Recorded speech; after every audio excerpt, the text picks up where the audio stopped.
നമസ്കാരം. The path is the goal എന്ന discussion സീരീസിൻ്റെ അടുത്ത സെഷനിലേക്ക് വീണ്ടും ഏവർക്കും സ്വാഗതം. നമുക്ക് ആദ്യം മെഡിറ്റേഷൻ ചെയ്യാം.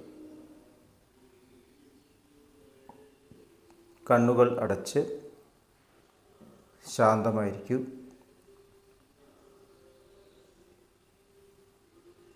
ഭൂമി മാതാവിനോടും സർവചരാചരങ്ങളോടും അന്തരീക്ഷത്തോടും കൃതജ്ഞത രേഖപ്പെടുത്തൂ.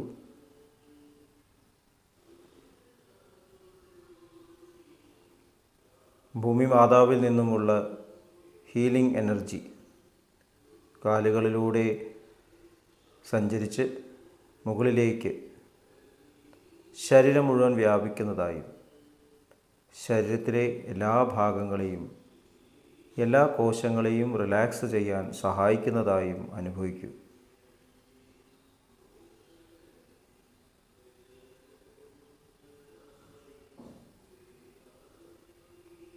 ഇപ്പോൾ ശരീരം പരിപൂർണമായും റിലാക്സ്ഡായി. ഈ റിലാക്സേഷൻ ഹൃദയത്തിൽ അനുഭവിക്കൂ. ശ്വാസം ദീർഘമായി ഉള്ളിലേക്കെടുക്കൂ. ഹൃദയത്തിൽ സ്നേഹം നിറയുന്നതായി അനുഭവിക്കൂ. ശ്വാസം പുറത്തേക്ക് വിടുമ്പോൾ സ്നേഹം പ്രപഞ്ചം മുഴുവൻ വ്യാപിക്കുന്നതായും അനുഭവിക്കൂ. ഹൃദയത്തിൽ കുടികൊള്ളുന്ന സ്നേഹത്തിൻ്റെ സ്രോതസ്സിൽ നിന്നും ഉദ്ഭവിക്കുന്ന ദിവ്യപ്രകാശം മനസ്സിനെ ആകർഷിക്കുന്നതായി അനുഭവിക്കൂ.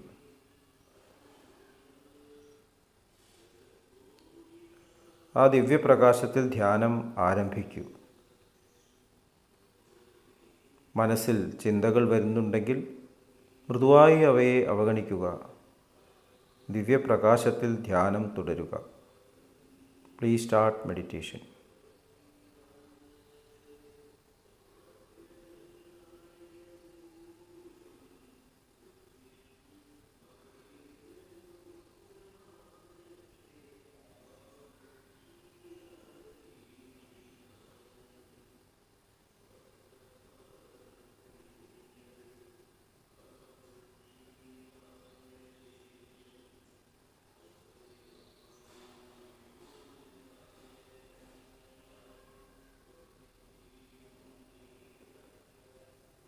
ഓക്കെ, കണ്ടീഷൻ ഹൃദയത്തിൽ നിലനിർത്തി പതുക്കെ കണ്ണുകൾ തുറക്കൂ.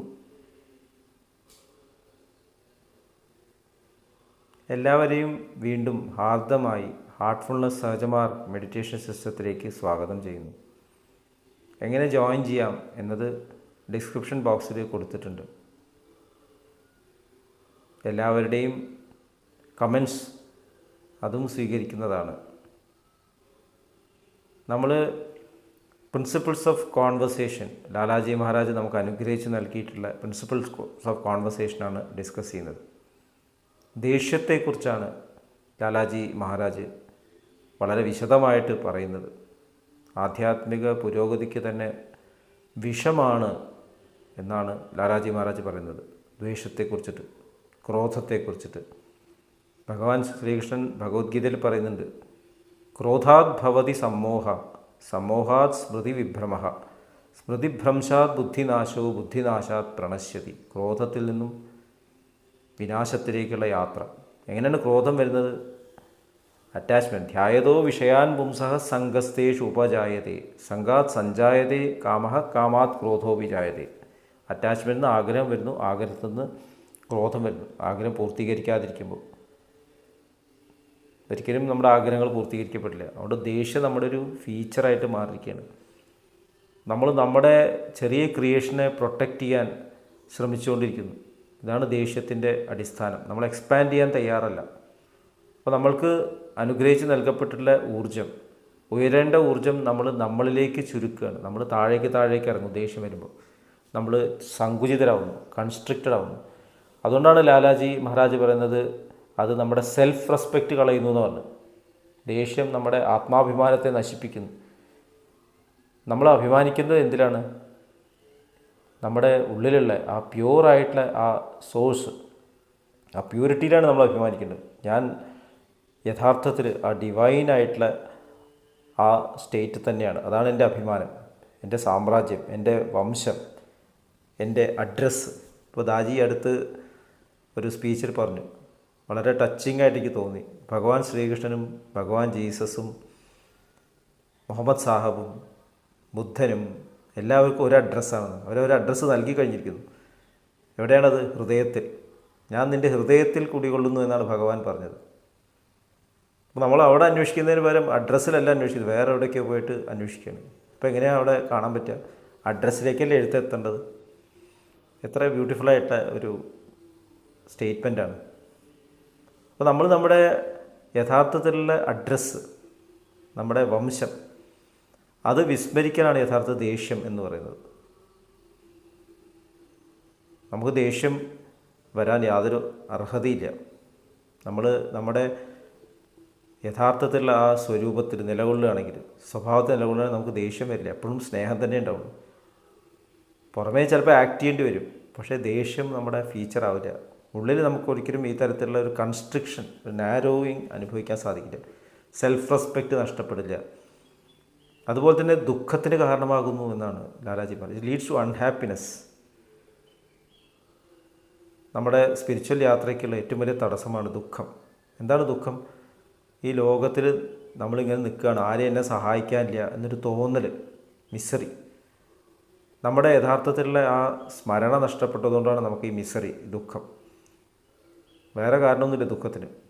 നമ്മൾ ശരിക്കും നമ്മുടെ അഡ്രസ്സ് കണ്ടെത്തി കഴിഞ്ഞാൽ പിന്നെ എന്തിനാ ദുഃഖിക്കുന്നു? മാസ്റ്റർ സിറ്റിങ്ങിലൂടെ, സഹജമാർഗത്തിൽ ട്രാൻസ്മിഷൻ തന്നതിലൂടെ നമ്മുടെ യഥാർത്ഥ അഡ്രസ്സ് നമുക്ക് തന്നിരിക്കുന്നു, നമുക്ക് കണക്ട് ചെയ്തിരിക്കുന്നു.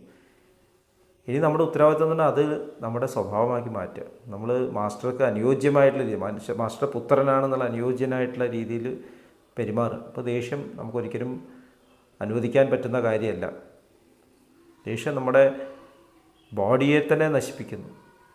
അപ്പോൾ ദേഷ്യമില്ലാത്ത ഒരാളുടെ വചനങ്ങൾ, വാക്കുകൾ വളരെ സിവിലാവും, ഹൃദയത്തിലേക്ക് പ്രവേശിക്കുന്നു. എങ്ങനെയാണ് ദേഷ്യത്തെ ഓവർകം ചെയ്യുക? അപ്പോൾ നമ്മൾ സാധന റെഗുലറായിട്ട് ചെയ്യണം. അതിനെക്കുറിച്ച് പറഞ്ഞു.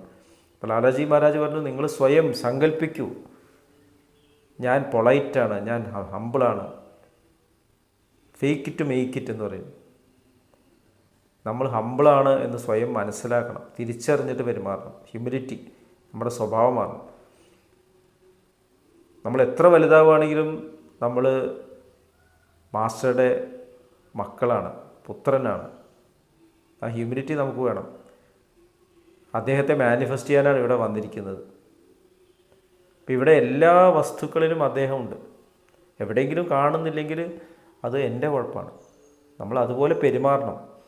പെരുമാറിയിട്ട് അവരെയും അവരുടെ ആ അസ്തിത്വത്തെ, യഥാർത്ഥ സത്യത്തെ റിവീൽ ചെയ്യാൻ നമ്മൾ സഹായിക്കണം. അത് ഹ്യൂമിലിറ്റി ഉണ്ടെങ്കിലേ സാധിക്കും. വിദ്യാവിനയ സമ്പന്നേ ബ്രാഹ്മണേ ഗവിഹസ്തിനി ശുനി ചൈവ സ്വഭാഗേ ച പണ്ഡിതാഹ സമദർശിനഃ എന്നാണ് ഭഗവാൻ ശ്രീകൃഷ്ണ ഭഗവത്ഗീതയിൽ പറയുന്നത്. വിനയത്തിലേക്ക് നയിക്കുന്നു. അപ്പോൾ അങ്ങനെ ഒരാളെങ്ങനെയായിരിക്കും? അങ്ങനെ ആളാണ് പണ്ഡിതൻ എന്ന് പറയുന്നത്. നമ്മൾ പണ്ഡിതൻ എന്ന് പറഞ്ഞാൽ പഠിപ്പുള്ള ആളെന്നല്ല. പണ്ഡിതാഹ സമദർശിനഃ, എല്ലാവരിലും. അതിൽ ഉദാഹരണങ്ങൾ പറഞ്ഞെങ്കിൽ ബ്രാഹ്മണനായാലും നായയായാലും നായ തിന്നുന്നവനായാലും ചണ്ടാളനായാലും എല്ലാവരും ആ ഈശ്വരീയത ഉള്ളവർ തന്നെയാണ്. അവർ എക്സ്പ്രസ് ചെയ്യുന്നവരാണ്. നമ്മൾക്ക് പാഠങ്ങൾ പഠിക്കാൻ വന്നതാണ്. ആരും ഇവിടെ ലോകത്തിൽ വെറുതെ ഇല്ല, വേണ്ടാത്തതില്ല. നമുക്കൊരു പാഠമാണ്. ഓരോ ജീവിയും ഓരോ വ്യക്തിയും ഓരോ അനുഭവവും നമ്മളെ പഠിപ്പിക്കുന്നു. ഇത് ഒന്നുകിൽ ഇത് ആവണം എന്ന് പഠിപ്പിക്കുക, അല്ലെങ്കിൽ ഇത് ആവണ്ട എന്ന് പഠിപ്പിക്കുക. ഇത് രണ്ടും നല്ലതല്ലേ? നമ്മൾ മോശപ്പെട്ട ഒരു വ്യക്തിത്വത്തെ കാണുമ്പോൾ അത് ആവരുത് എന്ന് പഠിപ്പിക്കുന്നു. അതൊരു പാഠമല്ലേ? അപ്പോൾ എല്ലാവരും നമ്മുടെ ടീച്ചേഴ്സാണ്. ടീച്ചേഴ്സ് അല്ലാത്തവരൊന്നും നമ്മുടെ ഈ ലോകത്തിലില്ല. അതുകൊണ്ടാണ് ഭഗവാൻ ശ്രീകൃഷ്ണൻ ഭഗവത്ഗീത ശ്രീമദ് ഭാഗവത്തിൽ പറയുന്നത് 24 ഗുരുക്കന്മാരുണ്ടായിരുന്നു എന്ന് പറയുന്നു അദ്ദേഹത്തിന്. ഭാഗവതം വായിക്കാൻ പറയാം 24 ഗുരുക്കന്മാർ. അതിൽ കാക്കയുണ്ട്, പ്രോസ്റ്റിറ്റ്യൂട്ട് ഉണ്ട്, ബുച്ചറുണ്ട്, 2 വളയിട്ട സ്ത്രീയുണ്ട്, പെൺകുട്ടിയുണ്ട്. എത്ര പേരാ? 24 ഗുരുക്കന്മാർ. എല്ലാവരെയും കവർ ചെയ്യുന്നു. അതിൻ്റെ അർത്ഥം എന്ന് പറഞ്ഞാൽ ലോകം മുഴുവൻ ഗുരുക്കന്മാർ തന്നെയാണ്. ആരെയും നമുക്ക് താഴ്ത്തി കാണാൻ പാടില്ല. അപ്പോൾ ക്രോധം നമ്മുടെ ഉള്ളിൽ നിന്നും ആ സ്നേഹത്തെ മാനിഫെസ്റ്റ് ചെയ്യേണ്ട തപസ്സാക്കി മാറ്റണം എന്ന് നമ്മൾ ചർച്ച ചെയ്തു. നമ്മുടെ ഉള്ളിലുള്ള ആ വില്ലിൻ്റെ അതിൻ്റെ യഥാർത്ഥ ഉപയോഗം നമ്മളെ ഉയർത്താനാണ് സഹായിക്കുക. ഭഗവാൻ ശിവൻ കാമദേവനെ ഭസ്മമാക്കുന്ന ഒരു കഥയുണ്ട്. പാർവതി അടുത്ത് വരുമ്പോൾ അറിയാതെ ഭഗവാന്റെ കണ്ണ് തുറന്ന് പാർവതിയെ നോക്കുമ്പോൾ ഒരു ചെറിയൊരു റിയാക്ഷൻ വന്നു. ശാരീരികമായിട്ട് എന്തോ ഒരു റിയാക്ഷൻ വന്നപ്പോൾ എന്താ അതിൻ്റെ കാരണമെന്ന് നോക്കുമ്പോൾ അവിടെ കാമദേവൻ നിൽക്കുന്നു. തൃക്കണ്ണ് തുറന്ന് കാമദേവനെ ഭസ്മമാക്കിയത്. എന്താണ് തൃക്കണ്ണ് എന്ന് പറഞ്ഞാൽ? നമ്മുടെ ആജ്ഞാചക്രമാണ്. നമ്മുടെ സ്പിരിച്വൽ യാത്രയിൽ ഓബ്ജക്റ്റീവായിട്ടുള്ള ജാഗ്രത അവസ്ഥയിൽ നിന്ന് നമ്മൾ സബ്ജക്റ്റീവായിട്ടുള്ള അവസ്ഥയിലേക്ക്, സൂക്ഷ്മ ശരീരത്തിലേക്ക് പ്രവേശന ദ്വാരമാണ് ഈ ആജ്ഞാചക്രം. Matter is converted to energy. ആ സ്റ്റേറ്റാണിത്. എനർജി പിന്നെ നമ്മൾ അബ്സല്യൂട്ടായിട്ട് കൺവേർട്ട് ചെയ്യണം. അപ്പോൾ ഇവിടെ ഡൈവേർഷൻ, ഈ ഹൃദയമണ്ഡലത്തിൽ നിന്നും മനോമണ്ഡലത്തിലേക്ക് പ്രവേശന കവാടത്തിൽ ആഗ്രഹങ്ങൾ നമുക്ക് ഏറ്റവും വലിയ തടസ്സമാണ്. അതുകൊണ്ടാണ് ആഗ്രഹങ്ങളെ ദഹിപ്പിക്കണം എന്ന് ആ കഥ സൂചിപ്പിക്കുന്നത്. കാമദേവനെ പുറത്തല്ല ദഹിപ്പിക്കേണ്ടത്, ആന്തരികമായിട്ടാണ് ദഹിപ്പിക്കേണ്ടത്. അപ്പോൾ ആ ദഹനം ഉള്ളിൽ നടക്കണം. അതായത് കല്യാണം കഴിക്കേണ്ടെന്നോ ജീവിക്കേണ്ടെന്നല്ല അതിൻ്റെ അർത്ഥം. നമ്മൾ ലസ്റ്റ്ഫുള്ളായിട്ടൊരു കാര്യം ചെയ്യരുത്. ഡ്യൂട്ടി ആണെന്ന് മനസ്സിലാക്കിയിട്ട്, റെസ്പോൺസിബിലിറ്റി ആണ് മനസ്സിലാക്കിയിട്ട് ഇവിടെ എല്ലാ കാര്യങ്ങളും ആവശ്യത്തിന് ഉപയോഗിക്കുമ്പോൾ അത് അബ്സല്യൂട്ട് മൊറാലിറ്റി ആവുന്നു. നമ്മളെല്ലാത്തിനും അതിൻ്റെ മൂല്യം കൊടുക്കുക, റെസ്പെക്റ്റ് ചെയ്യുക. അപ്പോൾ അത് മൊറാലിറ്റി ആവുന്നു. ഭാര്യ ഭർത്താവിനെയും ഭർത്താവ് ഭാര്യയെയും ബഹുമാനിക്കുന്നു. അവരവരുടെ ചിന്താഗതിയെയും മറ്റവരുടെ ചിന്താഗതിയെയും ബഹുമാനിക്കുന്നു. നമുക്കൊരിക്കലും വേറെ ആളുടെ മുകളിൽ അതിക്രമിച്ച് പ്രവർത്തിക്കാൻ അധികാരമില്ല. അപ്പോൾ എല്ലാം ഇതിൻ്റെ മാനിഫെസ്റ്റേഷൻ, അഹംബോധത്തിൻ്റെ മാനിഫെസ്റ്റേഷൻസാണ്. ഇത് നമ്മൾ റെഗുലേറ്റ് ചെയ്യുമ്പോൾ നമ്മൾ അറിയാതെ തന്നെ നമ്മുടെ ഉള്ളിൽ ഈ യാത്ര സംഭവിക്കുന്നു, സ്പിരിച്വൽ യാത്ര സംഭവിക്കുന്നു. നമ്മൾ അറിയാതെ തന്നെ ഹയർ ഡയമെൻഷൻസിലേക്ക് ഉയരുന്നു. ഇതാണ് സംഭാഷണത്തിൻ്റെ അത്ഭുതം. സംഭാഷണം നമ്മൾ സൃഷ്ടിക്കുന്ന അത്ഭുതം. ഇത്രയും പറഞ്ഞുകൊണ്ട് ഇന്നത്തെ സെഷൻ ഇവിടെ അവസാനിപ്പിക്കാം. അടുത്ത സെഷൻ വരെയും വിടവാങ്ങുന്നു. നന്ദി, നമസ്കാരം.